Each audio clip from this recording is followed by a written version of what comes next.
Have you heard about the recent Supreme Court move that will extend the executive branch's powers?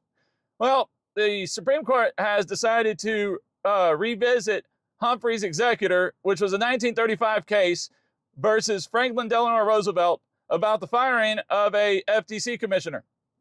Now, if the Supreme Court is to overturn this case, that means President Trump of the FTC commissioner that was hired, Biden appointed, will be upheld, and it also could possibly broaden to the whole executive branch, which means then President Trump could fire too slow Jerome Powell. Now, also, Democrats will complain and say this is giving the executive branch too much power and all that. No, he can't fire. This doesn't go to judicial. He can't fire judges or anything.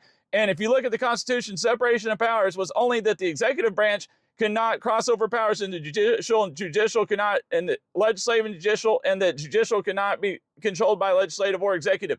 It had nothing to do with the executive not being able to act on their own powers. The president is the CEO of the executive branch, which means he should be able to act like a CEO and fire anybody he wants for at will. He shouldn't need just cause.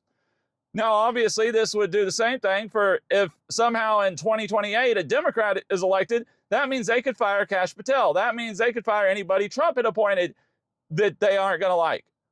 Because FBI directors is an appointment for 7 years, same as the FTC commissioner, same as the Federal Reserve. So please let me know y'all's thoughts there in the comments. Do you think the Supreme Court should reverse Humphreys and overturn the president?